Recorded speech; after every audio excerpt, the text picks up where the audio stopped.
ibu mau nanya apa tentang Muslim gitu. Nah waktu itu saya nanya ke dia, apa sih yang membedakan Islam sama Kristen gitu. Dia menceritakan banyak hal ke saya, dan di situ saya dapat sebuah kebenaran. Oh iya ya, kalau Isa Al-Masih itu, Yesus itu adalah Allah itu sendiri. Kenapa ketika dia dicari sama pasukan Romawi, dia bersama dengan 12 muridnya ketika dia pergi ke Taman Getsemani, di sana dituliskan bahwa Yesus itu berdoa. Nah kepada siapa? Kalau dia Allah itu sendiri, kenapa dia berdoa kepada siapa? Dia berdoa. Bisa banget dikerasin gitu. Jadi karena mungkin aku dibesarin di keluarga pendeta kan, di rumah itu nggak ada yang kayak mau teriak-teriak itu nggak ada sama sekali. Dan Aisyah itu anak bungsu dari 2 bersaudara gitu. Ini mungkin di Aisyah itu dari kecil itu semua orang kayak mau menjaga bagaimana perasaan Aisyah supaya tidak tersakiti gitu. Jadi selalu sangat-sangat dijaga oleh semuanya gitu, supaya ketika memang juga menghadapi semuanya, pokoknya pertama kali dikerasin dengan suara ya saat itu sama beliau. Pertama kali juga menerima caci maki dari umur dari Aisyah ngerti dari lahir ya, pertama kali sama dia. Belum pernah sama sekali ada orang yang katakan anjing atau apa, itu nggak pernah sama sekali. Ibunya pendeta, kakaknya pendeta. Ya. Papanya? Almarhum papa iya juga. Oh, almarhum juga papa pendeta juga. Waduh, berarti anak pendeta ini. Iya. Alhamdulillah pada sore hari ini saya kedatangan tamu Ibu Aisyah, Ibu ya. Ibu Nur Aisyah, panggilannya Ibu Aisyah. Boleh Nur, boleh. Oh, boleh Nur, boleh Aisyah. Baik, nah ini pertama kali katanya ini ya, Bu Aisyah, podcast katanya. Podcast yang pertama. Oh, waduh, deg-degan nggak Bu? Iya, deg-degan. Oh, deg-degan. Alhamdulillah, Ibu Nur Aisyah ini berasal dari Sulawesi Utara. kota ini. Kotanya Kota Manado. Kota Injil berarti. Iya. Oh, Kota Injil. Ibu menjadi Muslim. Iya. Tahun 2019. 19. Hari Senin 29 Juli 2019. 29 Juli. Iya. Oh, berarti hari ini dong ya? Iya. Hari ini ulang tahun. Hari ulang tahun kelima. Berarti persis 5 tahun. Persis 5 tahun. Oke. Pertama kali terima podcast. Alhamdulillah. Ibu dari Kota Manado. Ya, Kota Manado ini kan terkenal dengan kekristenan yang kuat ya Bu ya di sana ya. Nah, Ibu awalnya dulu dari gereja apa? Ada sebutin ya? Nggak disebutin nggak apa-apa. Tapi dari denominasi apa, mungkin Katolik atau Protestan? Protestan. Protestan. Yang Karismatik. karismatik, yang tepuk tangan gitu ya. Iya. Yang jingkrak-jingkrak gitu. Gak apa-apa Bu, saya juga dulu dari GBI Bu. GBI Betani. Sama dulu Insinyur Niko dulu gembalanya. Nah, itu kan di Manado kan biasanya kan kuat-kuat Bu ya. Iya. Orang Kristennya. Gimana ceritanya Ibu kok bisa lepas sampai ke Islam gitu? Alhamdulillah, Allah baik banget. Allah baik. Allah baik banget untuk memberikan hidayah dengan caranya yang gitu luar biasa. Iya. Kepada saya, akhirnya saya memutuskan untuk masuk Muslim. Masuk Islam. Ya. Islam di waktu yang telah saya sebutkan tadi. Jadi awalnya saya masuk Muslim waktu itu saya sempat kerja di salah satu perusahaan. Sebenarnya waktu itu cuma ada perusahaan itu memenangkan tender PUPR dan PUPR. Nah, terus? waktu itu saya kerja di salah satu perusahaan itu menjadi koordinator kabupaten. Waktu itu saya sempat mengikuti beberapa pelatihan. Saat itu saya sempat satu kamar sama adik-adik itu yang pintar banget ngaji. Masya Allah. Sebenarnya jadi Terus? ngaji itu saya rasa nyaman banget. Singkat cerita pada hari terakhir itu kebetulan kita mendapat fasilitas menginap di sebuah hotel dan saya mendapat fasilitas yang alhamdulillah lebih sebenarnya dari beliau. Dia untuk nginap bersama saya. Dan satu kamar. Terus saat itu dia ngaji di atau saya suruh dia ngaji. Dan dia ngaji. Iya. Ibu orang Kristen waktu itu kan. Iya. Tapi saya suruh dia ngaji gitu. Karena saya senang banget itu denger ngajinya, rasa tenang banget, nyaman banget gitu. Terus? Dan saat itu saya suruh beliau ngaji, terus dia udah berhenti sampai 3 kali saya suruh lagi. Ibu bayar nggak itu? Ya, kenapa kok Ibu penasaran suruh dia ngaji? Kenapa terasa tenang, nyaman banget dari seorang Masya ngaji Allah. itu. Saya merasakan ketenangan yang begitu luar biasa yang belum pernah saya rasakan Masya gitu. Allah. Jadi saat Saya itu merinding. karena Saya merinding nih bener. Masya Allah. Ibu ingat nggak Ibu suruh adik itu ngaji di Iya. surat apa, ayat berapa? Saya nggak tahu Nggak dia ingat ya? ngajinya apa. Oke, Saya oke. juga nggak sempat nanya. Cuman pas saya suruh dia ulang keempat kali, bilang gini aja Bu, Ibu mau nanya apa tentang Muslim gitu. Nah waktu itu saya nanya ke dia, apa sih yang membedakan Islam sama Kristen gitu. Dia menceritakan banyak hal ke saya, dan di situ saya dapat sebuah kebenaran. Oh iya ya, kalau Isa Al-Masih itu, Yesus itu adalah Allah itu sendiri. Kenapa ketika dia dicari sama pasukan Romawi, dia bersama dengan 12 muridnya ketika dia pergi ke Taman Getsemani, di sana dituliskan bahwa Yesus itu berdoa. Nah, kepada siapa? Kalau dia Allah itu sendiri, kenapa dia berdoa kepada siapa? Dia Yeah, berdoa. yeah. Jadi itu adalah sebuah kebenaran pertama yang saya dapatin. Dan akhirnya saya mencari kebenaran dan kebenaran lebih lagi, dan alhamdulillah saya menetapkan hati untuk memeluk agama Islam dari hal itu. Setelah berapa lama, Ibu? Itu bulan April. Jadi bulan Oh, April dari- 2018. Oh, 18. Dari 2018 baru ke 2019. Ke Juli 2019. Iya, Berarti kurang lebih 1 tahun. kurang lebih 1 tahun. Nah, selama 1 tahun Ibu belajar dari siapa? Saya nggak belajar itu, jadi cuman kayak lihat Google aja, terus kayak gitu-gitu, terus sering nelpon dia juga. Adik itu umur berapa, Bu? Adik itu kalau nggak salah umurnya waktu itu saya sekitar dia baru 21 kalau nggak salah. 21? Iya, dia 21. Berarti adik itu pinter kristologi berarti, Bu ya? Iya. Bisa menceritakan begitu ya? Dia cerita tentang dia banyak menceritakan karena dia itu luar biasa banget. Waduh, keren ya. Ternyata ada ya. Ada. Baru tahu loh saya. Dia kayaknya memang mendalami agama banget atau lulusan pesantren. Terus dia menceritakan tentang Nabi Isa alaihissalam yang ada di Quran nggak, Bu? Dia menceritakan sedikit. Sebenarnya kalau untuk Isa Al-Masih sih, dia menceritakannya sedikit, tapi dia lebih banyak menceritakan tentang Islam itu sendiri. Oh gitu. Dia Oke. menceritakan tentang Islam itu sendiri. Jadi dari situ karena saya sudah sedikit tahu tentang agama Kristen, jadi dari apa yang dia sampaikan itu Nyambung. nyambung. Oke. Tapi Gitu. yang pertama kali ngomong bahwa Yesus ke Taman Getsemani berdoa tuh ada itu. Saya. Oh, Ibu sendiri. Saya Oke. sendiri. Dari cerita yang dia itu iya ya gitu. Karena dia menceritakan banyak hal gitu. Terus saya bilang oh iya ya. Kalau memang Yesus itu ada Allah itu sendiri, kenapa saat itu dia berdoa gitu di sana? Kepada siapa dia berdoa? Kan nggak mungkin dia berdoa kepada dirinya Diri sendiri sendiri. gitu. Katanya sedang memberi contoh. Sedang katanya. memberi contoh. Memberi Jadi contoh kepada sebetul- murid-muridnya gitu nggak katanya. mungkin kan dari kata itu kalau kita mau bicara orang-orang mau melihat kita baca bersama arti dari kalimat itu kita sudah bisa pahami dari kata dia berdoa di sana gitu. Udah gitu Ibu baca nggak, Bu, di Bible-nya Yesusnya berdoa seperti apa? Iya, kalau itu kan dia berlutut ya di atas Bersujud, itu. Bu. Bersujud, Sujud. benar. Lalu dia maju sedikit dan dia maju berdoa dan sedikit dan dia berdoa, dia bersujud, maju sedikit dia bersujud dan berdoa di sana gitu. Oh, masa Tuhan bersujud tuh, Bu ya? Iya. Jadi itulah kebenaran pertama yang saya dapat. 1 tahun Ibu belajar sendiri berarti? Iya, 1 Oke. tahun belajar Terus? sendiri dan akhirnya memantapkan hati untuk bersahadat di Masjid Agung Bandung. Iya. Oh, nggak berani di Manado ya, Bu ya? Enggak.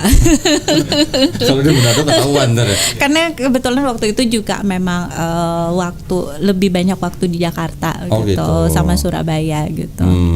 Nah, waktu Ibu bersahadat itu Ibu sudah berkeluarga? Saat itu dalam posisi divorce tapi memang sudah sendiri divorce. ya. Oke. Lagi posisi benar-benar sendiri. Jadi masuk agama Islam itu bukan karena menikah atau karena ada orang lain, karena memang saat itu posisinya lagi diizinkan Allah sendiri Oke, gitu. alhamdulillah. Alhamdulillah. Ya. Jadi karena ayat di Bible itu malah yang membuat Ibu belajar, Iya. malah Ibu mengetahui, terus Iya. akhirnya Ibu berpikir gitu Iya. ya, terus malah akhirnya Ibu masuk Islam. Iya, alhamdulillah. Alhamdulillah ya. Nah, waktu Ibu masuk Islam, terus gimana? Broadcasting nggak, Bu, ke keluarganya? Waktu saat itu memang karena keluarga berlatar belakang pendeta, jadi dan keluarga kebetulan juga keluarga besar itu banyak yang taat beragama. Jadi saya waktu itu memilih untuk silent Oke. karena saya takut saya sadar diri bahwa iman saya belum cukup kuat, ilmu agama juga saya belum cukup kuat. Jadi takutnya malah nanti saya tergoyahkan dan saya murtad lagi. Jadi saat itu saya memilih untuk diam dan belajar dulu gitu. Berapa Makanya lama Ibu silent? silentnya itu dari 2019 nanti 2022. Berarti 3 tahun? Iya, 3 tahun. Hampir 3 tahun. Iya. Nah terus selama 3 tahun itu keluarga taunya Ibu ya masih Kristen aja gitu? Iya. Ibu tinggal sama keluarga atau sudah pisah? Enggak, saya memang udah pisah dari keluarga gitu. Berarti selama 3 tahun Ibu kalau pulang ke rumah keluarga masih pulang ke rumah keluarga? Masih mengunjungi mama gitu. Karena kakak juga adalah pendeta, jadi kakaknya pendeta? Iya. Jadi ibunya juga pendeta? Iya. Hah? Ibunya pendeta, kakaknya pendeta. Ya. Papanya? Almarhum papa ya juga. Oh, almarhum juga papa pendeta ya. juga. Waduh, berarti anak pendeta ini. Iya. Anak pendeta lepas gitu ya berarti ya. Ya, alhamdulillah karena saya diberikan hidayah sama Allah gitu. Semoga harapan saya juga Allah memberikan hidayah buat keluarga. Gitu. Amin. Terus setelah 2022 keluarganya tahu, gimana ceritanya? Sempat ada yang ngamuk-ngamuk gitu. Iya, sempat ada yang ngamuk-ngamuk dan ya bahkan ada yang ngomong kalau datang ke Manado hijabnya dibuka gitu. Kan nggak juga semua orang yang dilahirkan muslim juga nggak banyak kok yang nggak berhijab kayak gitu. Adalah penolakan cuman akhirnya ada yang sudah mulai luluh hatinya dengan membuka komunikasi, walaupun mereka memang masih mengungkapkan rasa kekecewaannya yang begitu luar biasa gitu. Saudara Ibu juga memang pada religius berarti ya? Iya. Keluarga-keluarga baik di pihak mama maupun papa dia itu adalah orang-orang yang cukup taat beragama, religius. Ada bahkan, yang pendeta gitu. Juga. Tapi ada pun yang nggak pendeta, misalnya mereka mau wira swasta atau cuman petani ataupun keluarga, tapi mereka adalah orang-orang yang religius, terlibat di pelayanan istilahnya. Jadi saya dianggap memalukan keluarga. Gitu. Dianggap aib gitu ya? Iya, dianggap aib sama keluarga. Tapi pada waktu itu kan Ibu sudah mandiri, Ibu kan sudah tidak tinggal bersama orang tua. Iya. Gitu ya. Tadi kalau nggak salah dengar Ibu pendeta. Iya. Juga sudah tahu. Kalau Mama belum tahu. Sampai sekarang? Iya. Usia berapa mamanya? Mama udah 74, mau 75 bulan Oktober. Oke. Jadi sampai sekarang mamanya belum tahu. Belum tahu kalau Mama gitu. Ya apa ya? Ya itu sih hak daripada Bu Aisyah ya. Iya. Bagaimana yang paling tahu kondisi mamanya kan Bu Aisyah ya. Iya. Berarti 2019 sekarang sudah 2024. Iya. 5 tahun Ibu nih. Iya. Gimana? Waktu awal-awal ada kesulitan? Awalnya waktu masih silent malah nggak ada kesulitan, Pak Ustadz. Jadi nanti malah proses pemurnian keimanan saya dimulai di tahun 2022. Jadi di rubah tahun 2022 itu saya sempat menikah. Jadi awalnya itu di 2019 sampai 2022 alhamdulillah Allah tuh sudah mempercayakan banyak hal ke saya. Saya tidak lebih kaya dari orang lain, tapi saya sebagai seorang wanita sudah cukup ya, hidup cukup gitu. Nah, di saat itu saya cukup materi maksudnya Bu ya. Iya, jadi saya pikirnya ya Allah sudah memberikan banyak hal ke saya. Terus saya itu belum belajar agama. Mau sholat aja saya masih nuntun dari buku, dari YouTube gitu kan. Nah, aku pengen belajar lebih lagi gitu dan saat itu sebenarnya saya nyari tempat-tempat untuk belajar, tapi ada beberapa kendala sampai akhirnya saya memilih untuk menikah. Saya bilang sama Allah, ya Allah kalau seperti ini tolong kirimkan saya imam untuk membimbing saya lebih dekat sama Engkau gitu. Dan akhirnya saat itu saya menikah. Tapi di saat justru saya memilih untuk lebih dekat, disitulah Allah memproses kehidupan saya begitu luar biasa. Jadi mau diceritakan detailnya? Jadi di akhirnya saya itu mungkin karena minimnya ilmu agama saya, waktu itu saya pengen menikah tapi saya pengen ta'aruf. Nah, saya kira ta'aruf itu hanya sebatas tidak pacaran aja, tapi ternyata kan proses ta'aruf itu sebenarnya panjang dan akhirnya saya menikah pada tanggal 22 Mei 2022. Dan saat saya menikah di 3 bulan per awal saya sudah merasakan KDRT. Jadi di saat itu pertama kali saya menghadapi KDRT itu cuman karena saya tahu masa lalu dari mantan suami gitu. Jadi saya tahu ternyata mantan istrinya juga pernah hampir dibunuh sama dia gitu.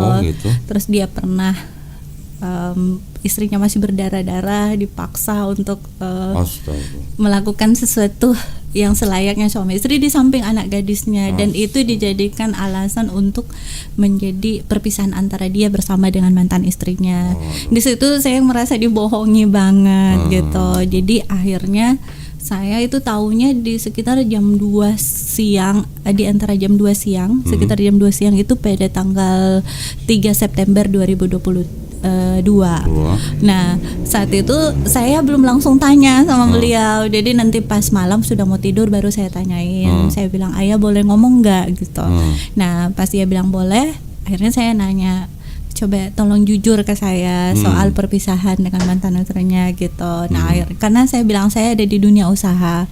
Kalau ada kebohongan itu saya berpikir akan menghambat rezeki kita. Itu kejujuran ayah itu tidak akan merubah hubungan kita. Cuman saya pengen jujur aja. Nah, saat itu akhirnya dia ngamuk-ngamuk. Dia ngamuk-ngamuk, saya udah ketakutan. Terus habis dia ngamuk-ngamuk, saya bilang nggak apa-apa kok gitu. Kalau nggak mau ngomong ya nggak apa-apa juga. Tapi akhirnya dia tampar saya untuk pertama kali. Nah, pas saya ditampar untuk pertama kali, adiknya gedor-gedor pintu karena kedengaran di luar. Adiknya gitu. Suami. Karena kebetulan waktu itu kita weekend dia pulang ke rumah mertua. Nah, jadi pas saat itu saya ditampar-tampar. Pas adiknya ketuk-ketuk pintu tuh akhirnya dia buka pintunya. Awalnya dia nggak mau buka, dia buka. Pas dia buka, adiknya bilang, "Kita semua di rumah ini sudah ngerasakan tangannya suami saya. Kenapa harus Kak nikah lagi?" Nah, pas saya itu karena nama saya Nika gitu, saya langsung ambruk dan jatuh, dan saya jalan sendiri dari rumah dia itu keluar rumah. Nah, tapi saat itu orang tuanya karena orang tuanya sangat baik dan keluarganya sangat baik, dan dia juga minta maaf dan tidak melakukan lagi, dan saya memilih untuk bertahan karena saya pikirkan kalau mau pisah saat itu saya baru menikah dan saya sudah mempublikasikan diri juga sebagai seorang muslim, saya sudah berhijab, gimana pandangan dari orang-orang lain gitu. Nah, saat itu saya masih bertahan. Dan tapi saya masih sering mengalami KDRT, bahkan saya sampai digigit. Digigit nih. Loh, kok malah cowok yang gigit? Biasa kan cewek yang gigit, Bu. Iya, jadi saya digigit sama dia gitu. Jadi kalau kapan aja dia mau nampar ya udah dia nampar gitu. Walaupun dia kan itu lagi mengidap beberapa penyakit, jadi saya berusaha untuk kayak masak setiap dia mau makan masakin gitu. Terus ya pokoknya kalau dia nggak ada seneng aja, pipi saya sampai sekarang itu malah pipi ini sama ini beda gitu, antara kanannya itu beda. Nah, puncaknya saya masih bertahan. Puncaknya itu di tanggal dia pukul saya itu di tanggal 27 Maret 2023. Ibu ini kok hafal ya tanggal-tanggal? Hebat. Iya, jadi karena saya sempat menulis buku kok tentang perjalanan hijrah saya. Jadi tanggal-tanggalnya itu saya hafal. Jadi kisah-kisah itu memang saya hafal. Tanggal 27 Maret itu saya waktu itu saya ngontrak rumah itu ada 2 lantai, di bawah saya jadiin kantor. Dan karena sudah banyak kali terjadi KDRT dan banyak sekali perbedaan di kita, nah akhirnya waktu itu kebetulan lagi di ruang kerja dan saya minta ke beliau untuk bantuin dalam membuat surat-surat, ada beberapa surat yang harus saya kerjain. Nah, pas saya itu saya bilang juga, karena saya lihat dia di handphone kelihatan bahagia banget. Jadi saya pikir kayaknya dia lebih bahagia dengan handphonenya dan mungkin dengan kehidupannya daripada dengan saya. Kalau kayak gitu kan masih mendingan ya udah, kalau kita mau pisah nggak apa-apa gitu. Akhirnya saya dengan posisi yang sama, "Ayah boleh ngomong nggak?" gitu. Terus dia Ibu juga nggak takut ditampar lagi tuh minta ngomong? Iya, takut sih kok gitu. Akhirnya dia bilang, "Iya apa?" Saya bilang, "Kalau ayah nggak bahagia sama bunda, ya udah ayo kita pisah ya baik-baik aja gitu. Biar kita bisa memulai kehidupan kita masing-masing. Biar ayah bisa bahagia dengan kehidupan ayah, mungkin aku juga bisa memulai kehidupan aku yang baru." saat itu dia cuman diam aja. Nah itu saya takut mau dipukul, mau bercerita lebih, saya bilang saya izin ke lantai 2 ya ayah gitu untuk melanjutkan pekerjaan di sana. Soalnya saya sudah ngomong gitu, kalau saya tetap bertahan di situ takutnya dipukul lagi kan. Nah akhirnya dia cuma diam. Pas saya mau berdiri dari tempat duduk, tiba-tiba saya didorong ke dinding, dipukul-pukul, ditampar-tampar, dijambak rambutnya, dibenturin ke dinding gitu. Nah itu saya coba untuk lepas. Kebetulan meja kerja saya cukup berat dan akhirnya saya bisa bertahan di meja itu. Dan saat itu dia masih nendang-nendang, mukul-mukul kepala saya. Kebetulan ada laptop, jadi saya jatuhin laptop untuk mengalihkan perhatian dia gitu. Akhirnya dia sempat lepas. Aisyah mau lari keluar, dikejar juga sama dia, didorong. Pas didorong, dia keluar ke belakang. Aisyah kira dia mau menenangkan hati gitu di belakang. Dan taunya dia keluar udah sama pisau. Astaga.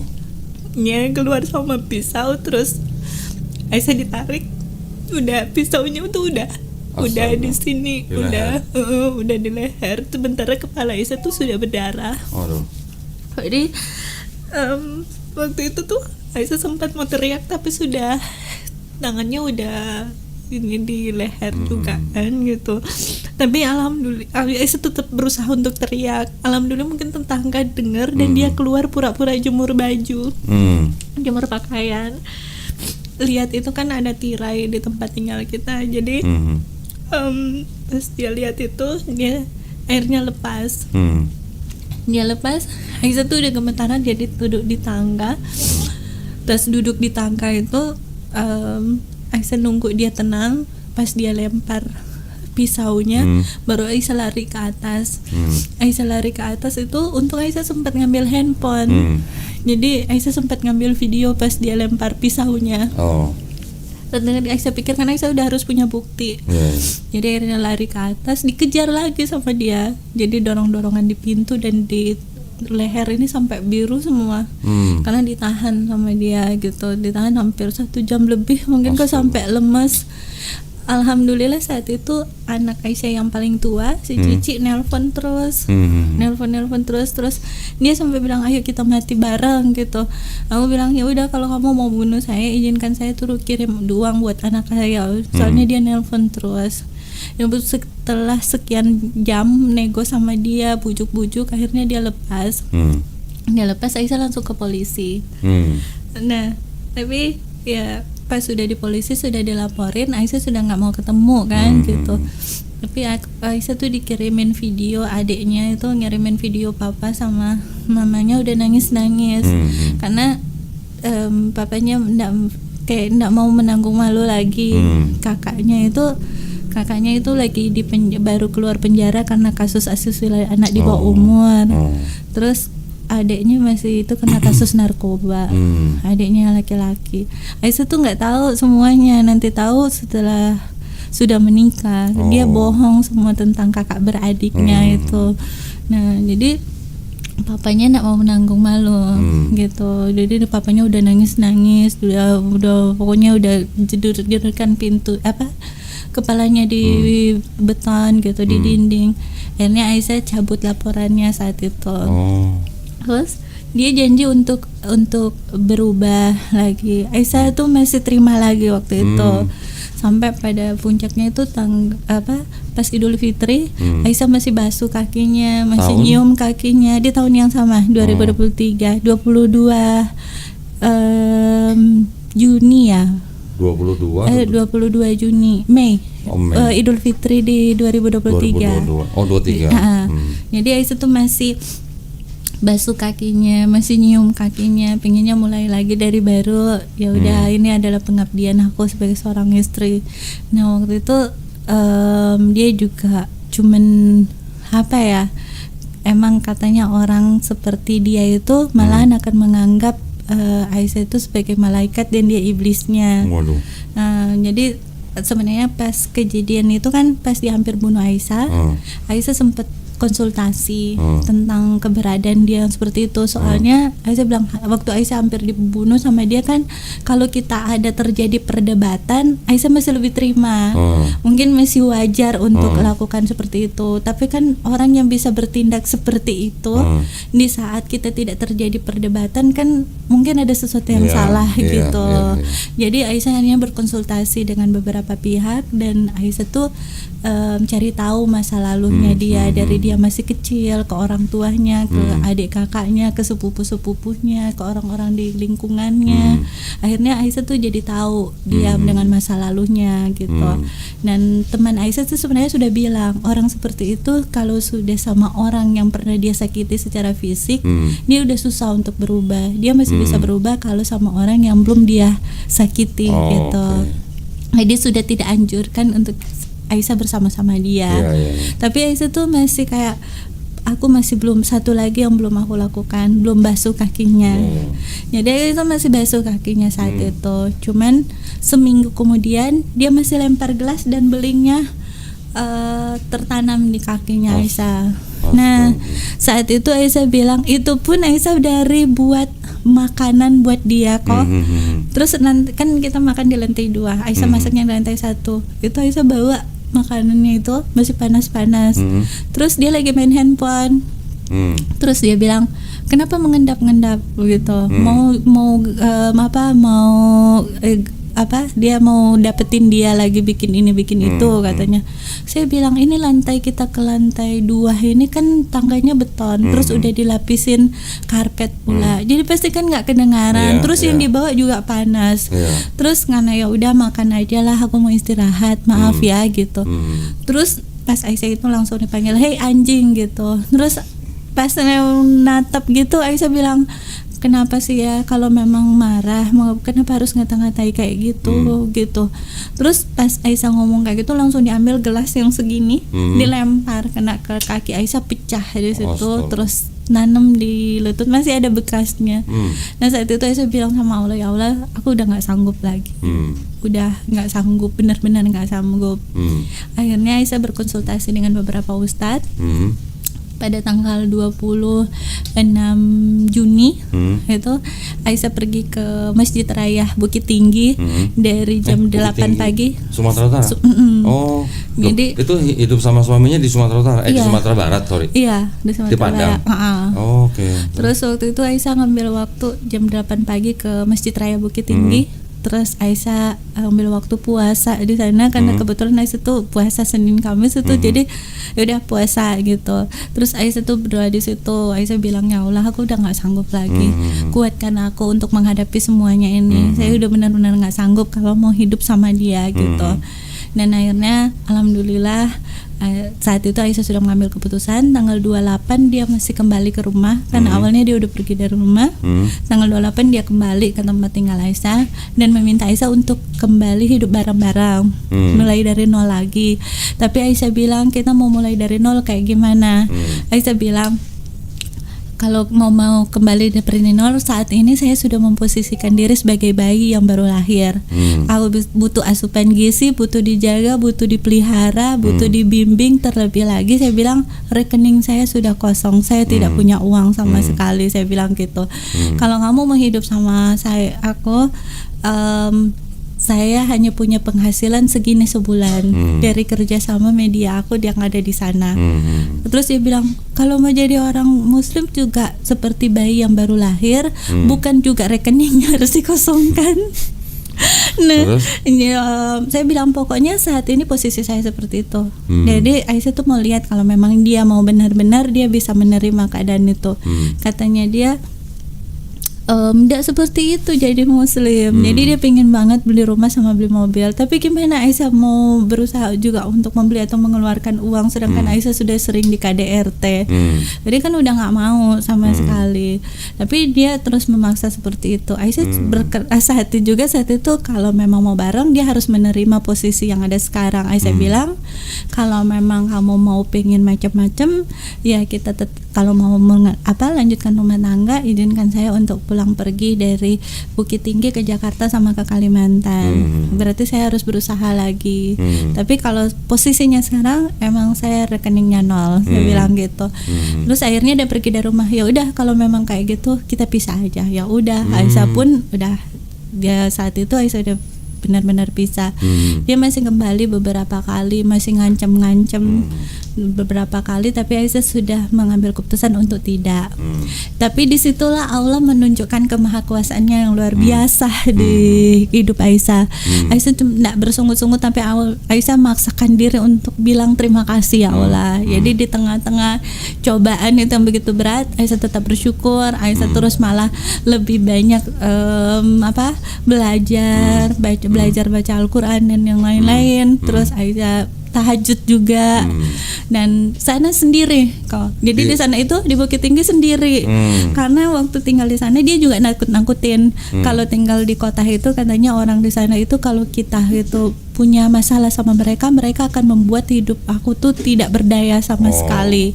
Jadi Aisyah takut untuk komunikasi dengan banyak orang. Jadi kalau sama tetangga-tetangga paling cuma senyum aja gitu. Jadi nggak punya teman dekat sama sekali. Jadi berapa lama tinggal di 1 tahun 7 bulan. 1 tahun 7 bulan. 1 tahun 7 bulan. Jadi pas kejadian itu akhirnya alhamdulillah Aisyah tuh lebih banyak mendekat ke masjid gitu, belajar agama. Dan di masjid itu pas tanggal 26 itu ketemulah sama ibu-ibu yang mengatakan di sana itu ada belajar Al-Quran setiap hari Senin. Cuman hari Senin itu kebetulan ustadz yang ngajar tidak ada karena orang tuanya sakit. Jadi nanti minggu depan. Minggu depannya Aisyah datang. Dan pas Aisyah datang itu di sana itu ada ustadznya. Nah Aisyah pertama kan benar-benar nggak tahu sama sekali baca Al-Quran waktu itu. Iqra'nya belum tahu sama sekali. Jadi Aisyah duduk di belakang dengan malu-malunya. Tiba-tiba ada ibu-ibu yang manggil, ayo maju di sini karena ustadznya udah datang. Nah pas belajar itu biasanya ustadz baca ayat terus diikutin satu persatu. Pas sampai di giliran Aisyah bilang sama ibu sebelah, saya belum bisa baca gitu. Nah beliau sempat nyari Al-Quran yang ada bahasa Latinnya, cuman akhirnya dilewati. Terus saat itu Aisyah tiba-tiba dihubungi sama sama Uni itu. Dia bilang mau nggak belajar Al-Quran, mau banget gitu. Alhamdulillah saya didampingi oleh beliau untuk belajar, dan pada tanggal 15 September Aisyah sudah bisa baca walaupun belum lancar. Masya Allah banget, Allah tuh luar biasa. Padahal Aisyah pertama kali buka Iqra mikirnya 2 tahun mau belajar itu. Soalnya kan pas bingung gimana mau belajar Iqra ini. Pertama kali bisa baca ayat Quran, rasanya gimana? Alhamdulillah banget. Subhanallah, Aisyah tuh benar-benar ngerasain ketenangan yang luar biasa yang nggak pernah Aisyah ngerasain di tempat lain. Nah saat itu akhirnya Aisyah bilang sama Allah, ya Allah, saya tahu bahwa sebelum melangkah ke sini saya benar-benar mempasrahkan hidup sama Allah gitu, karena saya pengen deket sama Allah. Makanya saya ini mau datang ke sini dan mau belajar. Jadi saya yakin Allah tuh bawa saya ke Bukit Tinggi bukan untuk dihancurkan gitu. Untuk saya tahu Allah punya maksud yang indah buat saya gitu ke sana. Akhirnya di sana saya jadi ingat bahwa ketika syahadat dulu saya meminta untuk tidak divideokan dan tidak dipublikasi. Tapi saya berjanji bahwa ketika saya bisa baca Al-Quran, saya akan mensiarkan agama dengan cara yang Allah percayakan ke saya. Alhamdulillah. Nah, pertama kali ini berarti ini. Iya, alhamdulillah. Dan di saat itu Aisyah tuh akhirnya buka mualaf center di Bukit Tinggi. Iya, mualaf center di Bukit Tinggi. Bu Aisyah malah buka mualaf center di Bukit Tinggi. Iya, alhamdulillah. Jadi itu pas di proses perceraian itu berjalan, karena Aisyah tidak mau pemikiran itu terganggu dengan hal-hal yang negatif. Aisyah berpikir ini sudah jadi masalah, so itu harus diselesaikan, harus dihadapi. Tapi saya harus membuat sesuatu yang bermanfaat buat diri saya sendiri dan sekiranya bisa bermanfaat sama orang lain. Jadi selama proses perceraian itu berjalan, di saat itulah Aisyah mendirikan mualaf center di Bukit Tinggi. Nama mualaf centernya apa? Mualaf Center Bukit Tinggi Oh, memang. Mualaf Center Bukit Tinggi. Iya. Masya Allah. Sampai sekarang masih Alhamdulillah operasional. sampai sekarang. Sudah berapa mualaf yang dibina di sana? Masih ada 3 keluarga yang Oh, dibina 3 dengan keluarga. 12 jiwa. Masya Allah. Bahasanya jiwa kayak orang gereja. Oh iya ya, pakai bahasa apa sih kalau bahasa ini keislaman? Saya masih kekurangan kosakata. iya. Kosakata keislaman itu masih Iya. karena Aisyah memang baru belajar. Ya, Kak. jadi dari 2019 setelah Bu Aisyah masuk Islam sampai 2022 itu berarti belum terlalu melakukan Islamnya berarti belum. Jadi untuk Terus belajarnya 2022 belum. menikah, 2023 proses cerai. Iya. Baru nih benar-benar belajar Baru Islamnya. benar-benar belajar Islamnya dari situ. Begitu baru Alhamdulillah. belajar Islam malah bikin Mualaf Center. Iya. Waduh, keren ya. Semua karena Allah kok. Semua karena Allah. Iya. Nah, terus gimana ceritanya kok sekarang bisa di Jakarta nih? Lagi ada acara atau memang pindah ke sini atau gimana? Milih hijrah ke Jakarta kok, karena Oh. kalau tinggal di Bukit Tinggi kan ada mualaf-mualaf yang di bawah binaan Aisyah. Terus Aisyah juga butuh hidup gitu. Jadi Aisyah pikir kalau tinggal di Bukit Tinggi di sana tuh udah banyak pengusaha soalnya. Oke. Mereka udah banyak, jadi Aisyah tuh milih untuk pindah ke Jakarta untuk memulai hidup dari nol kembali. Oh. Jadi Mbak Bu Aisyah di Jakarta nih sedang memulai usaha baru. iya kok. Boleh tahu nggak Bu usaha apa? Usahanya. Enggak, kalau boleh jangan. Iya kok lagi mencari-cari sih kok Sedang gitu. mencari-cari. Jadi lagi menata kehidupan Nah, kembali. terus mualaf-mualaf yang di Bukit Tinggi gimana? Ditinggal? Masih tetap di binaan Ada gitu. yang mau ngurusi di sana? Sementara ini kok lagi nyari orang yang tepat untuk mengurusi, karena kemarin ada sedikit orang yang dipercayakan tapi beliau kurang amanah Oh, gitu. oke. Jadi mungkin beliau sih mungkin ada sesuatu yang dipikirkan atau apa, so ada beberapa bantuan yang akhirnya tidak tersampaikan Oke. ke para mualaf. Jadi sementara beliau saya hentikan. Nah ini lagi mencari. Jadi kalau ada sekiranya yang kenal, saya pingin titipkan mualaf center di Bukit Tinggi. Kalau Kokoh juga ada kenalan di sana, sekiranya yang bisa amanah. Bil, Bukit Tinggi. Tuh ada yang mau. Masya Allah. Masya Allah tuh. Ibu Jadi di sini udah ngurusin mualaf, mau ke sono lagi nanti di sini siapa yang ngurusin Bu? Waduh. Iya. Masya Karena Allah, ya. sebenarnya di sana juga kok ada 12-an anak yang ngaji di mualaf Oh, center gitu. itu. Guru Iya. ngajinya udah ada? Udah ada guru ngajinya. Cuman mereka juga karena ada masalah itu kemarin, jadi sempat berhenti. Dan sempat berhenti. Sebenarnya sekarang ini juga mereka lagi berhenti. Terus udah banyak yang hubungi Bu, kapan buka lagi gitu kok. Pingin banget itu proses belajar mengajinya tetap dibuka lagi gitu kok. Terus berarti sekarang Ibu berarti mualaf center yang di Bukit Tinggi tetap ada yang ngurus, Iya. tapi Ibu tinggal ke sini. Iya, sementara ini belum ada kok. Yang waktu aku Oh. tinggalin sebenarnya ada. Cuman ini dari Idul Fitri kesininya yang Belum ada stop. lagi. Oh, oke. Iya, pinginnya tetap. Ya. Mudah-mudahan ya Bu ya. Nanti Insya bisa Allah. lanjut lagi ya. Iya, insya Allah. Ibu udah berapa bulan di sini berarti dari Idul Fitri? Februari. Tapi dari Februari. waktu Februari, Maret, April masih sempat ngontrol-ngontrol ke sana. Oh, oke. Gitu. Cuman habis Idul Fitri kesininya yang belum sempat lagi ke sananya. Ya. Iya. Keren ya Ibu ya. Ibu udah mualaf, bikin mualaf center. Masya Allah. Semua karena Allah kok. Semua karena Allah. Iya. Di Bukit Tinggi memang banyak Bu orang masuk Islam. Lumayan banyak kok. Cuman yang itu belum sempat tercover semuanya, Gitu. belum saya data semuanya. Sebenarnya banyak sih kok. Cuman waktu itu karena keterbatasan saya juga gitu, dan saya pinginnya sebenarnya mualaf yang ada yang di bawah binaan saya itu mereka bisa menjadi contoh bagi mualaf-mualaf yang lain. Iya. Jadi memang waktu itu mualaf center itu saya diriin dari yang ada ke saya aja, Iya. sisa-sisa yang ada Tempatnya di di saya. mana Bu? Di Bukit Tinggi? Di rumah siapa itu? Belakang saya kontrak. Oh, kontrak. Di belakang Hotel Santika. Dan saya memang waktu itu belum sempat mempublikasi minta tempat itu. Tapi Karena udah ada orang yang datang untuk minta bersyahadat di situ. kalau orang datang minta bersyahadat belum ada. Itu sebenarnya mualaf-mualaf yang sudah Oh, yang sudah mualaf. memang sudah mualaf gitu mereka. Oke. Tapi saya pingin mereka itu menjadi Muslim yang kafah ya. Iya, muslim yang kafah Masya gitu. Allah. Mudah-mudahan Allah rahmati ya Bu ya. Mereka Iya. semua ya. Insya Allah. Terus Ibu nih kan sudah 5 tahun nih, ya Iya. kan? Ibu nggak pengen pulang ke Manado? Pengen pulang, pengen banget.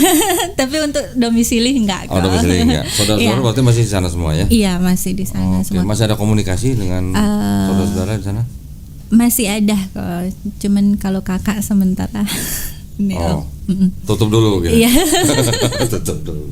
Soalnya pas kemarin dimurnikan proses pemurnian iman saya itu beliau sempat gini, kan sempat down, benar-benar Ya, down saya, tempat di titik nol gitu, dan saya masih berjuang juga sekarang. Jadi beliau bilang kalau kembali ke Kristen dalam 3 bulan ini ekonomi kamu pasti langsung pulih lagi. Nah, jadi sejak saat itu saya masih milih untuk tidak. Ibu dulu waktu sebelum mendengar teman sekamar yang ngaji di kamar hotel itu, sebelumnya itu ibu pernah nggak punya stigma negatif terhadap Islam? Alhamdulillah tidak kok. Tidak? Karena papa itu walaupun beliau pendeta, dia banyak teman ustadz dan imam Oke. juga. Karena dulu papa pernah tugas sebagai pendeta itu di belakang itu kampung 100% dari muslim. Muslim. Saya ajarin ibu ya, Iya. sebagai seorang muslim Iya. minum sebaiknya pakai tangan kanan. Oh iya. Ya, Bu ya. Jangan direkam Rick. Enggak aman. Aman ya. Masih gede. Saya memang mau belajar. Dulu Iya, saya nggak apa-apa. benar-benar ini kok lebih konsentrasi kayak memperkuat ekonomi saya. Ya, Jadi ya, itu. memang harus begitu ya. Kan Bu Aisyah kan seorang wanita mandiri. Iya. Ya, tetap harus tetap memikirkan ekonomi lah. Iya, kok. Karena Ya, bagaimanapun kan sekarang ibu kan posisinya seorang wanita sendiri. Iya. Ya, harus ekonominya dulu dikuatin. Iya. Apalagi ibu punya mall center gitu. Iya. Ada rencana juga mau buka mall center di Jakarta? Sementara dipersiapkan kok. Waduh, berarti punya rencana Udah sementara direnovasi di Jakarta? di Tebet. Oh, di Tebet. Iya. Masya Allah. Ini keren banget ya. Waduh, sudah ada yang mau dibina di Tebet? Belum ada sih kok. Jadi baru persiapkan tempatnya aja dulu. oke. Jadi nanti kalau ada yang itu di sana, yang penting tempatnya sudah saya sediain gitu. Karena saya butuh tempat tinggal juga kan gitu. Saya butuh tempat tinggal. Jadi sekalian aja Oke, gitu. Saya sekalian. jadi belajar di situ. Ada teman-teman juga bisa belajar gitu. Karena kan saya juga sendiri kan kok. Jadi ya udah biar teman-teman juga yang pengen belajar di situ. Iya, ya. Alhamdulillah. Berarti mesti cari guru ngaji lagi dong ya. Iya. Ada guru ngaji tuh sebelah sana. Iya. Itu bisa di calling tuh. Iya. Ya. Mudah-mudahan ya dilancarkan ya. Insya Allah kok, Nah, amin. terus berarti sekarang kan Bu Aisyah sebagai wanita yang mandiri, yang sendiri harus menatap masa depan dong. Iya. Nyari lagi nggak Bu? Apa? Hah? Enggak kok. Oh, kok cepet amat jawabnya? Soalnya biasanya kalau di podcast saya, kalau yang di depan saya biasanya perempuan yang sendiri gitu, nanti di komen banyak tuh, mau dong IG-nya, mau dong. Gitu. Ditutup dulu kok. Nah, ini ngomong sendiri ya, jadi nanti jangan tanya sama saya gitu. Biar dengar sendiri. Jadi ibu mau konsen dulu ya, menata ekonomi dulu ya. Menata hidup Menata dalam hidup. agama, terus belajar agama dulu. Ya, gitu. itu juga penting ya, Bu ya. Nah, penting. Ekonomi Sama penting, Ekonomi penting. tapi agama juga penting. Ya. Terpenting itu agama, ekonomi Betul. ngikut. Karena waktu ke Bukit Tinggi sempat memang undur gitu kok. Jadi dari usaha itu sempat nggak vakum gitu. Oh, oke. Cuman ternyata itu pincang juga gitu. Dari situ menyadarkan, memberikan pelajaran bahwa oh ternyata memang harus sejalan gitu. Ya namanya kita tahu lah kalau kita Bu Aisyah namanya sudah mulai belajar Islam nih kan, sudah Iya. dari 2023 kan. Iya.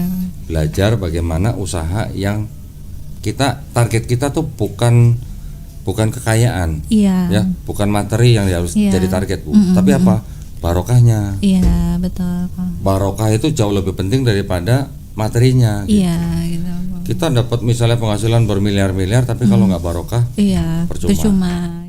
Semoga ya kok. Ya, Mohon doanya, ya, mohon kita dukungannya. sama-sama berdoa ya.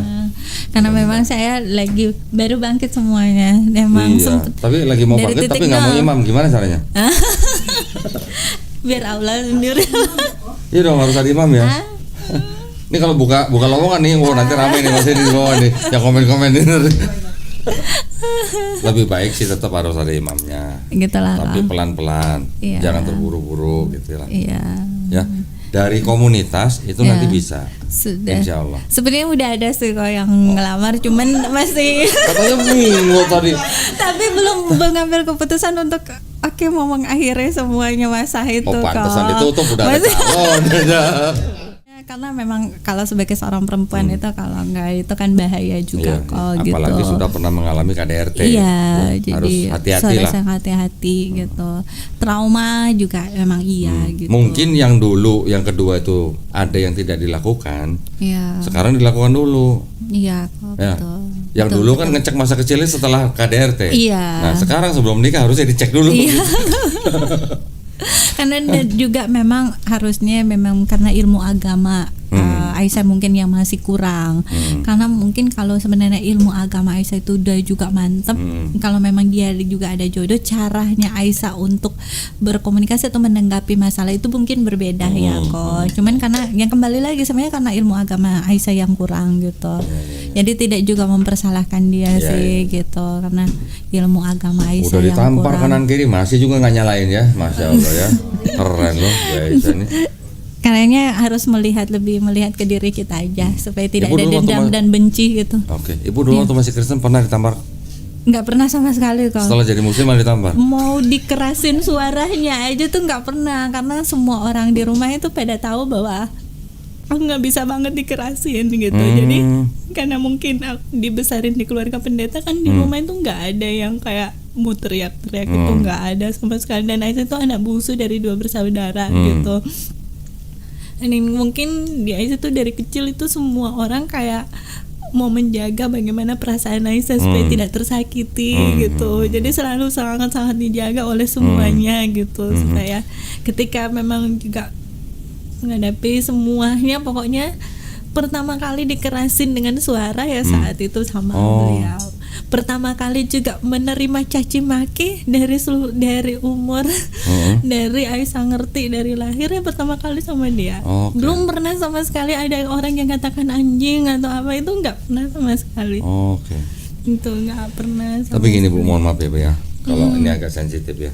Kan Bu Aisyah dari kecil sampai akhirnya masuk Islam tidak pernah dikasari apalagi ditampar. Setelah masuk Islam nikahnya sama orang Muslim malah dikatain malah ditampar. Iya, Gimana pandangan Ibu tentang itu? tentang Ibu bisa bedain nggak antara Muslim dan Islam? Gitu? tidak, kalau maksudnya soal agama itu tidak mempengaruhi pandangan Aisyah tentang Oke, agama. Itu ke alhamdulillah. personnya gitu, Alhamdulillah. ke pribadinya orang. Jadi itu. oknum ya Bu ya? Oknumnya. Tidak mewakili Islamnya ya, Bu Tidak ya? gitu sama Alhamdulillah. sekali. Alhamdulillah sih. Alhamdulillah. Jadi Ibu pandangan Ibu terhadap Islam ya fine-fine Tidak, Bu, saja. ya, iya. Alhamdulillah. Malahan, itu yang penting. Malahan justru dengan kejadian itu Aisyah tuh makin kuat gitu Alhamdulillah. imannya sampai saat ini. Dan Alhamdulillah. itulah kenapa Aisyah selalu bikin mualaf center, karena Aisyah tahu bahwa ternyata mungkin di luar sana juga ada para mualaf lain yang mungkin punya masalah yang sama Aisyah atau mungkin lebih berat dari Aisyah gitu. Jadi Aisyah pengen merangkul mereka juga di Oke. sana. Mungkin kalau gitu. boleh saya komentari sedikit Iya. Bu ya. Kalau suami Ibu yang Ibu sudah cerai atau sedang proses kan? Sudah, alhamdulillah gitu. Mungkin kalau suami Ibu yang melakukan KDRT dengan Bu Aisyah itu mungkin dia kurang ngaji Bu. Iya. Ya. Di Quran memang ada ayat bahwa suami boleh mukul istri. Iya, Ya Bu ya. Tapi bukan berarti mukul seperti yang Ibu terima itu. Iya. Kan di Quran juga dikatakan taatilah Allah, taatilah Rasul. Berarti kalau di Quran ada kata-kata seperti itu, untuk melakukannya kan berarti kan kita harus melihat contoh yang dilakukan oleh Rasul Iya. atau sunnah Rasulnya. Iya. Sedangkan kalau kita cari hadis manapun, tidak pernah sekalipun Nabi mukul istrinya. Iya. Dan mukul istri yang diperbolehkan di Quran itu syaratnya seperti apa? Pertama, tidak boleh di wajah. Iya. Ibu Oh, ini tampar ya? tampar nih Waduh. pipinya udah beda ini ke Berarti- kanan sama kiri. Pipinya Bu Aisyah udah kebal dong berarti. Iya. Pertama, tidak boleh mukul istrinya di wajah. Iya. Yang kedua, tidak boleh meninggalkan bekas. Nah, gimana caranya? Iya. Gimana caranya mukul istri? Satu, nggak boleh di wajah. Kedua, nggak boleh meninggalkan bekas. Berarti kan kita harus lihat contoh daripada Nabi Muhammad SAW. Pernah nggak beliau mukul istri-istrinya? Iya. Ternyata tidak ada. Ternyata tidak pernah diceritakan Nabi Muhammad SAW memukul salah satu istrinya. Iya. Berarti kalau begitu gimana? Kalau Quran bilang taatilah Allah, taatilah Rasul, ketika kita belajar Nabi Muhammad SAW tidak pernah mukul istrinya, berarti kan sebenarnya kita tuh nggak boleh mukul istri kalau begitu. Nah, itu mungkin kurang ngaji. Iya. Tapi dia kalau mau sholat sih rajin banget, Pak. Oh, sholatnya rajin? Rajin, Pak. Tapi salah-salah baca Al-Qurannya. Jadi Ya, kalau masalah salah-salah pertama gini, Aisyah tuh mikirnya, pertama kan dia bilang sama mantan istrinya sering kadang-kadang lagi sholat istrinya nggak mau sholat bareng, terus lagi sholat istrinya bilang salah itu doanya gitu. Dan ternyata kan pertama kan Aisyah mikirnya ya kan belum tahu ya. Jadi pas nanti Aisyah sudah mulai baca hafal ayat-ayat pendek gitu kan, Aisyah kan jadi tahu kan, belajarnya sendiri. Nah pas kita sholat bareng, setelah Aisyah sudah tahu, barulah Aisyah tahu, oh dia ternyata salah-salah emang, cuman nggak berani untuk ngomong. Nanti Aisyah dipukul lagi. Tapi maksudnya sholat bareng di rumah tuh sholat sunnah atau sholat wajib? Sholat wajib. Loh, sholat wajib kan harus ke masjid yang laki-laki. Dia kadang di rumah gitu. Di rumah. Tapi kadang kalau sholat subuh kita ke masjid. Cuman yang ada yang aneh sih di kita. Jadi setiap kali kita itu sholatnya di masjid subuh, pulangnya dia kayak orang kesetanan gitu loh. Kok bisa gitu? Iya, pasti berantem hebat, terus Aisyah dipukul gitu. Tapi gimana dia juga mau pulang nggak kayak gitu? Di masjid itu lagi ceramah subuh, di sana kan ada ceramah subuh kalau kita ke masjid. Dia di sana tuh duduk gini sampai ketidur kayak gini. Nah jadi pas pulang pasti jadi masalah tuh, jadi masalah. Pulang lu mukul, jadi ini sampai trauma. Udahlah aku nggak mau sholat di masjid lagi, nanti pulang dari masjid aku dipukul. Harusnya sih bukan begitu ya, harusnya bukan. Jadi nggak tahu kenapa, cuman memang ada sesuatu mungkin yang dipegang atau apa sama dia sampai dia mungkin kayak gitu. Apa? Dipegang apa? Jimat gitu? Iya mungkin kalau mau dilihat, jadi kayak sisi manusia jiwanya dia sama ininya selalu berantem gitu. Karena tiba-tiba kadang-kadang dia berantem. Kalau Aisyah misalnya tahajud dia suka marah-marah. Kalau misalnya Aisyah tuh dia sampai bilang mengganggu banget gitu. Pernah nggak Ibu Aisyah baca Quran di dekat dia ngamuk-ngamuk gitu? Pernah dia tidur sampai nendang gitu. Jadi pas kan sampai mau bangun tahajud ya udah kadang-kadang diam-diam aja terus baca. Apalagi kalau baca ayat kursi di subuh-subuh itu dia suka kayak ngeram kayak gitu. Itu mah perlu diruqyah itu mah. Itu tapi perlu susah diruqyah, diajak ruqyah sampai orang tuanya udah ngajakin sekali aja dia mau, habis itu udah nggak mau lagi. Waktu diruqyah, pertama kali diruqyah tuh gimana sampai dia? Kayaknya dia terlalu keras, dia terlalu kuat ininya, jadi nggak kerasa. Tapi kan katanya harus berapa kali, pas ajakin kedua kali udah nggak mau lagi. Sudahlah, itu semuanya masa lalu ya Bu ya. Iya.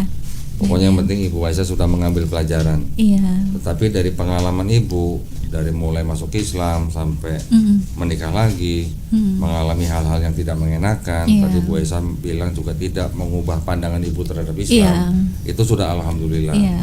Terus perasaan Ibu waktu masih Kristen dengan sekarang di dalam Islam, perasaannya bedanya bagaimana? Jauh berbeda. Walaupun Ibu mengalami KDRT. Dulu di Kristen kan Ibu nggak pernah dibentak, nggak pernah dipukul. Nggak pernah, tapi justru ketenangan batin yang sesungguhnya itu bisa Aisyah rasakan justru di saat itu.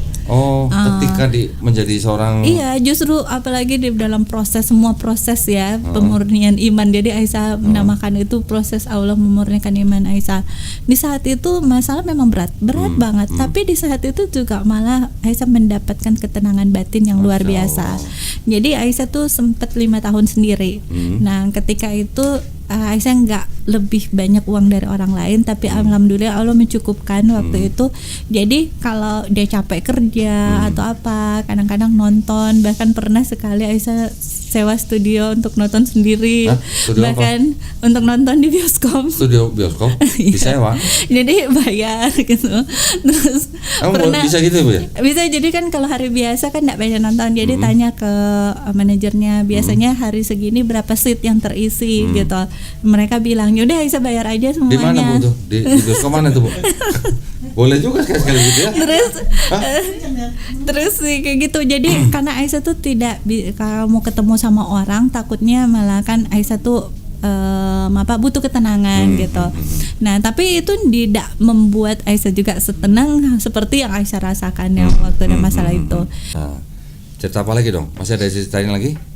Buat para pemirsa, mudah-mudahan Ya, apa yang diceritakan Bu Aisyah kan bisa menjadi inspirasi Iya, atau apa, menguatkan iman kita. Wah. Bu Aisyah dulu waktu Kristen itu sudah baca Bible dari depan sampai belakang belum? Sudah. Hatam berarti? Ya. Berapa kali? Oh, udah nggak terhitung kayaknya kalau Sering gua, berarti? kalau Karena anak pendeta. iya, nah pendeta. Tapi Karena ketika Ibu baca Yesus doanya sujud, iya, pernah baca nggak Bu Yesus makan babi? enggak, Nggak pernah. Pernah baca nggak Bu Yesus disunat? enggak. Yesus disunat disunat, iya, waktu umur 8 hari Iya, kan. berumur 8 hari. Pernah sorry. baca nggak Bu Yesus puasa? Iya, puasa. Puasa. Iya. Pernah baca dong ketika Yesus diturunkan dari salib di kafani, Iya, betul kan? betul. Nah sekarang umat beragama apa yang mati di kafanin, yang nggak makan babi, yang disunat, yang puasa, Iya. dan doanya sujud? Iya. Umat beragama Muslim. apa? Islam. Iya. Berarti Ibu sekarang lagi ngikutin sunnah Yesus dong? Iya. Sunnah Yesus berarti kan? Itu sunnah. Sunnah Yesus di Bible maksudnya? Iya. Iya dong? Iya. Nah gitu. Itu bisa Ibu sampaikan juga kepada teman-teman mualaf nanti di Mualaf Center. Iya, betul. Menguatkan bahwa kita ini sebenarnya sedang mengikuti sunnah Yesus gitu, Iya. yang tertulis di Bible gitu. Iya. Nah buat teman-teman yang masih belum Muslim tinggal ditanya, Hmm. teman-teman Kristen itu sebenarnya sedang mengikuti Paulus atau mengikuti Yesus? Iya, betul. Kan gitu. Betul, betul. Boleh nggak Bu kasih pesan buat teman Boleh, penonton Iya. ya? Ibu mungkin bisa kasih pesan buat teman-teman yang memang sudah lahir di keluargamu Islam, atau juga buat teman-teman yang belum Muslim. Iya. Saya ngomongnya belum Muslim, bukan non Muslim. Iya. Kalau belum Muslim, insya Allah jadi Muslim. Iya, insya Allah. Yang Silakan belum. kalau ada pesan Bu.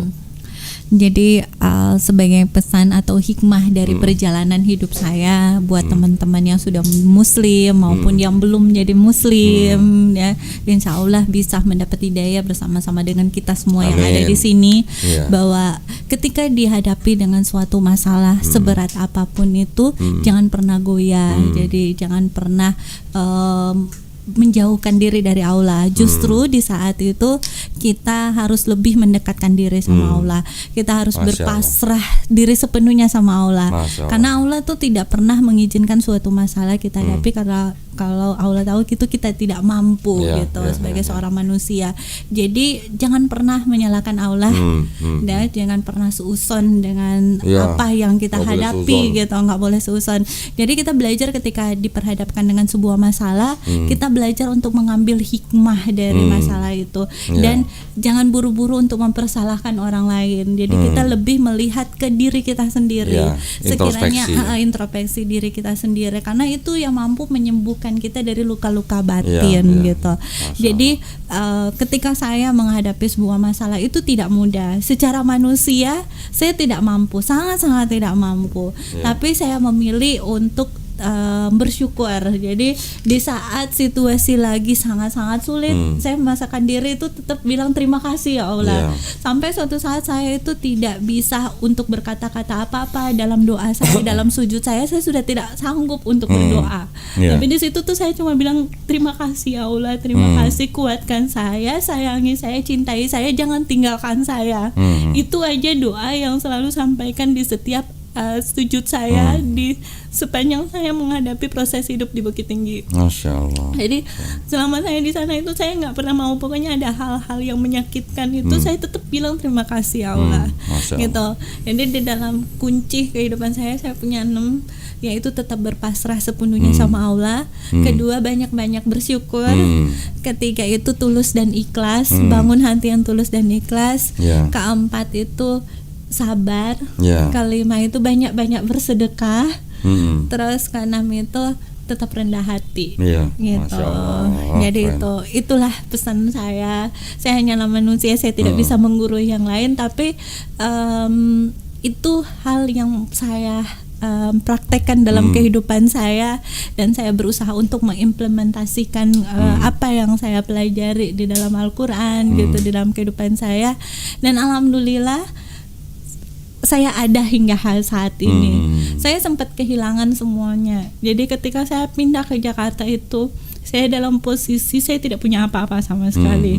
Tapi alhamdulillah sampai saat ini saya masih bisa makan. Alhamdulillah. Saya masih bisa kesana kemari dan saya bisa ada di sini. Alhamdulillah. Jadi itulah sebagai pesan-pesan saya. Alhamdulillah ya. Keren Tetap ya pesannya kuat ya. gitu. Ini sebelum Jangan ditutup, goyah. penonton ada yang mau nanya nggak? Ada yang mau nanya Penonton. Gitu. Iya. Udah kalah. Penonton. Silakan Bu. Tadi di awal dikatakan bahwa ibu Nur sudah orang tuanya belum tahu ya Iya. sampai saat ini. Iya. Bagaimana sampai bisa seperti itu? Ibu kenapa sampai orang tua tuh sampai belum tahu?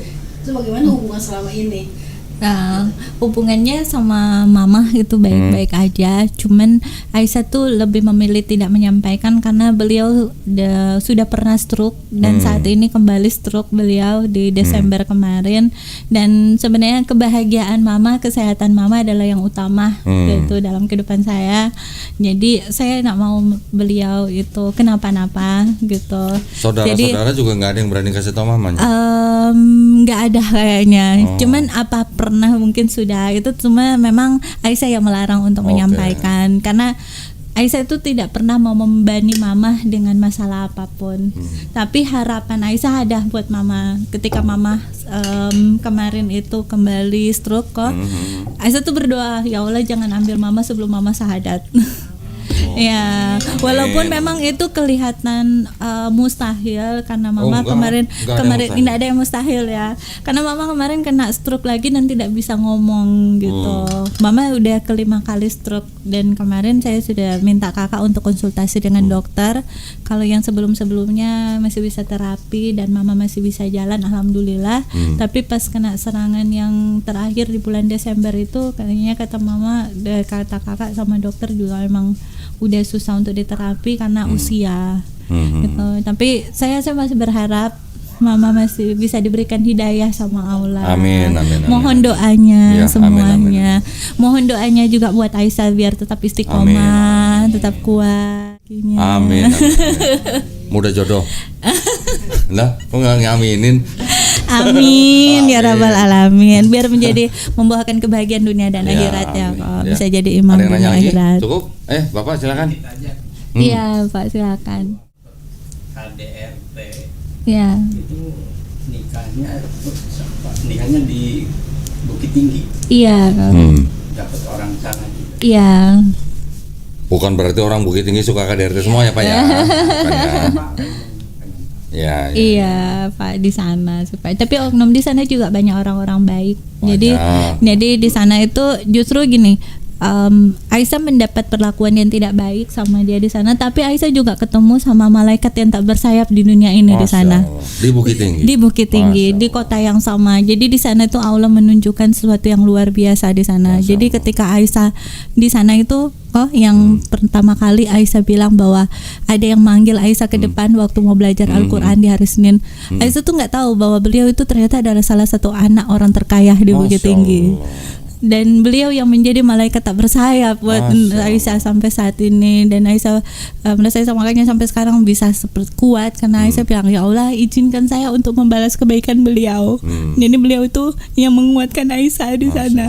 Jadi Aisyah tuh ditinggalkan orang yang sejahat itu secara manusia, tapi Allah menunjukkan juga.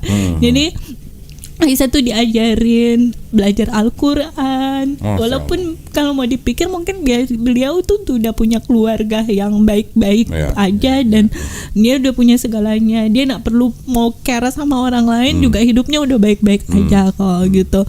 Tapi dia begitu memperhatikan Aisyah sampai ke hal-hal yang terkecil di kehidupan Aisyah yang kayak menguatkan Aisyah di tengah-tengah malam. Walaupun dia sudah itu sama keluarga, dia masih nelpon, ada lagi baik-baik aja gitu. Jadi ya itulah Allah ya. Kalau kita benar-benar mau sabar dengan segala apa yang diizinkan Allah itu, sebenarnya di tengah-tengah tidak baik itu Allah sudah mempersiapkan juga sesuatu yang baik buat kita. Jadi jangan pernah menyerah dalam hidup, jangan pernah putus asa dalam keadaan apapun. Jangan pernah berburuk sangka kepada jangan Allah. pernah berburuk sangka sama Allah, jangan pernah suuzon sama Allah gitu. Mungkin Bu Aisyah mau kasih pesan buat yang tadi Ibu sebut malaikat tak bersayap itu? Oh, Siapa Masya tahu dia Allah. nonton, ya kan? Ya, Siapa nanti tahu, saya atau kirim, mungkin nanti ya. Bu Aisyah juga bisa kirim linknya ke dia. Buat malaikat yang tak bersayapku. Siapa? Soalnya beliau tidak pernah mau menyebutkan namanya. Oh gitu? Iya, jadi di sana tuh Aisyah tuh dipertemukan sama kakak, sama adik gitu. Yang beliau juga si Ade ini, dia itu juga adalah orang luar biasa yang tidak pernah mau disebutkan namanya. Oh, gitu. Jadi benar-benar mereka berdua itu yang Aisyah bilang mereka adalah malaikat tak bersayapku. Jadi Dong, kasih pesan dong. terima kasih, semoga Allah membalas semua kebaikannya, ajaran-ajarannya, insya Allah bisa terpatri di dalam Amin. kehidupan Aisyah dan bisa diimplementasikan di dalam kehidupan Aisyah dan semua doa yang terbaik Amin. buat Amin. keluarga gitu. Uni dan adik aku. Ya. Ya. Ini pelajaran banget ya berarti ya. Iya. Kita ngobrol sama Bu Aisyah nih kurang lebih 1 jam lebih nih. Subhanallah. Pelajarannya banyak banget nih, Iya. ya kan?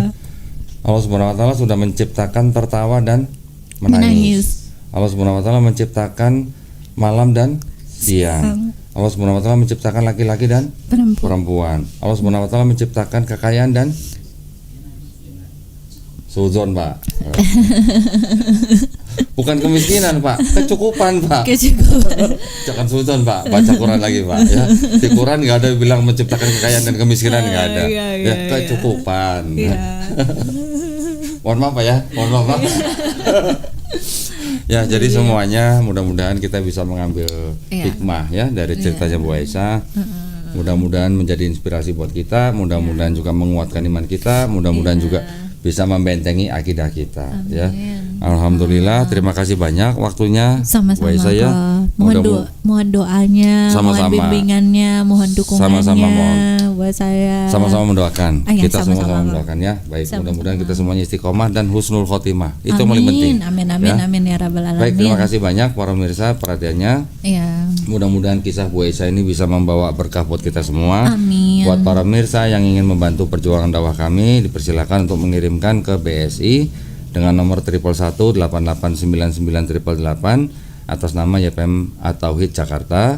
Konfirmasi bisa ke nomor handphone 0813 9883 7007. Barakallahu fikum. Semoga partisipasi para pemirsa diterima di sisi Allah Subhanahu wa taala sebagai amal jariah ya. Amin ya rabbal alamin. ya rabbal Baik, kalau alamin. begitu akhir kata wabillahi taufiq wal hidayah. Wassalamualaikum warahmatullahi wabarakatuh. Wassalamualaikum Terima kasih banyak Bu warahmatullahi wabarakatuh. Aisyah.